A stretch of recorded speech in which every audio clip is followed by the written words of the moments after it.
आज हम क्लास 8 का चैप्टर नंबर 1 पढ़ेंगे। इसमें हम पढ़ेंगे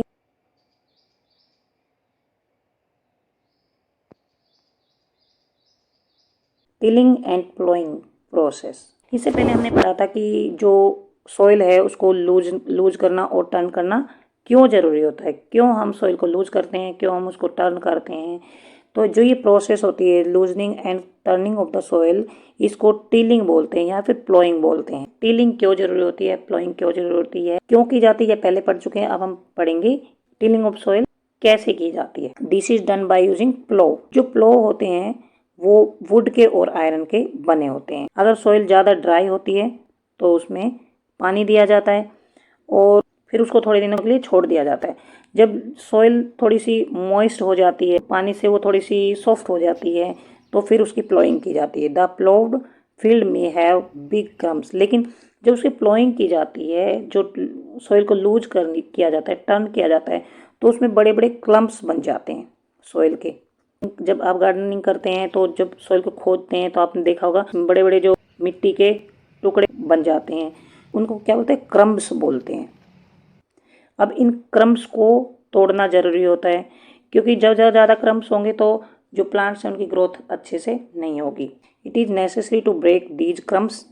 तो इन क्रम्प्स को तोड़ने के लिए लेवलिंग की जाती है फील्ड की, और लेवलिंग करने से जो क्रम्प्स है वो टूट जाते हैं और जो फील्ड्स हैं वो बिल्कुल प्लेन हो जाते हैं। Levelling the field is beneficial for sowing as well as for irrigation. और उसमें जब इरिगेशन की जाती है, मतलब पानी दिया जाता है फील्ड्स में, तो वो भी सेम क्वांटिटी से पानी पूरे फील्ड में जाता है। अगर क्रम्प्स होंगे तो पानी कहीं ज़्यादा भर जाएगा और कहीं कम पहुंच पाएगा। Levelling of soil is done with the help of leveller. देखिए ये होता है प्लो।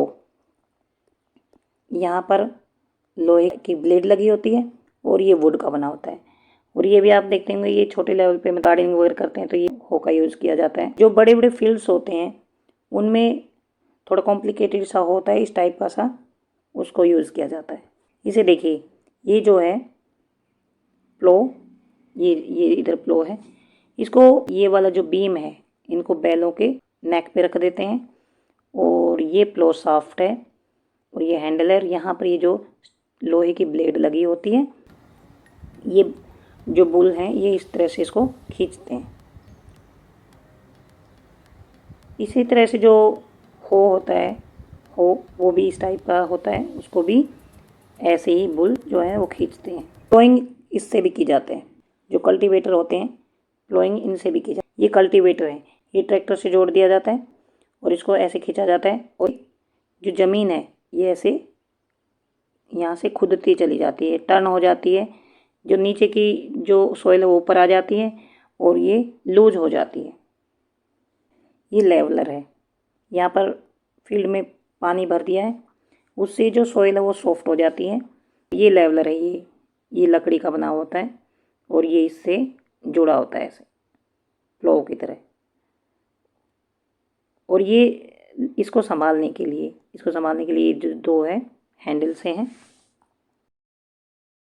इस तरह से इसको फील्ड को लेवल किया जाता है और बिल्कुल ये प्लेन हो जाता है। लेवलिंग ट्रैक्टर से भी की जाती है, इसमें एनिमल से की गई है, ये ट्रैक्टर से भी की जाती है।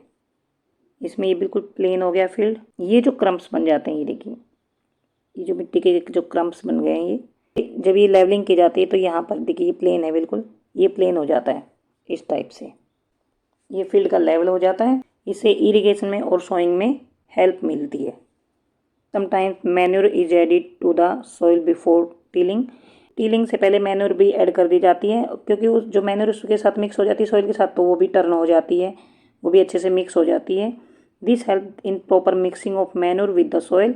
The soil is moistened before sowing. मैंने बताया सॉइल में पहले पानी दिया जाता है, उससे वो सॉइल जो है मॉइस्टेंड हो जाती है और उससे टर्निंग और लूजनिंग में हेल्प मिलती है। तो टिलिंग या प्लोइंग के लिए कौन कौन से एग्रीकल्चरल इम्प्लीमेंट्स होते हैं? Before sowing the seeds, it is necessary to break soil crumbs to get better yield. This is done with the help of various tools. The main tool used for this purpose is plough, hoe and cultivator. ये मैंने तीनों आपको बता दिए। बीज बोने से पहले जो सॉइल के क्लम्प्स हैं उनको कैसे तोड़ा जाता है, कैसे खेतों को बिल्कुल प्लेन किया जाता है, ये प्लो से, हो से और कल्टीवेटर से किया जाता है। ये मैंने आपको पहले ही बता दिया है। जो प्लो होता है उसका मेन पार्ट होता है ये जो लॉग ऑफ वुड होता है which is called plough shaft. ये प्लो शाफ्ट होता है और ये प्लो शेयर होता है, इसको प्लो शेयर बोलते हैं। और ये जो यहाँ पर लगी होती है, यहाँ पर ये बीम होती है, जैसे ये बीम होती है और ये हैंडल होता है। इसको ये जो फार्मर होता है इसको पकड़ता है और थोड़ा सा इसको प्रेस करता है ताकि जो एनिमल्स हैं उनकी हेल्प भी हो सकती है और टर्निंग में हेल्प मिलती है। उसके बाद है हो। It is simple tool which is use for removing weeds remove करने में हेल्प करते है and for loosening the soil. It has a long rod of wood iron, a strong broad and bent plate of iron is fixed to one end of। जो हमारी कस्सी होती है या फावड़ा जो होता है उसको हो बोलते हैं, वो इस टाइप का ही होता है। पहले ये एनिमल्स खींचते थे इनको तो यहाँ पर ये लगा दिया जाता था। जो एनिमल्स के लिए अगर बनाए जाते तो थोड़ा ये बड़ा बनाया जाता है। हम जो गार्डनिंग करते हैं वहाँ यूज़ किए थे, तो ये जो कस्सी बोलते हैं या फावड़ा बोलते हैं वो होता है ये, और इसको हो बोलते हैं। ये कल्टीवेटर मैंने आपको भी समझा दिया था। यहाँ तक प्लोइंग प्रोसेस है वो ख़त्म होती है। इसके बाद नेक्स्ट वीडियो में हम सोइंग पढ़ेंगे। आपको टॉपिक समझ आ गया होगा। अगर टॉपिक समझ आ गया है तो please subscribe, share and like. कुछ समझ नहीं आए तो आप कमेंट बॉक्स में लिखकर पूछ सकते हैं। Thanks for watching.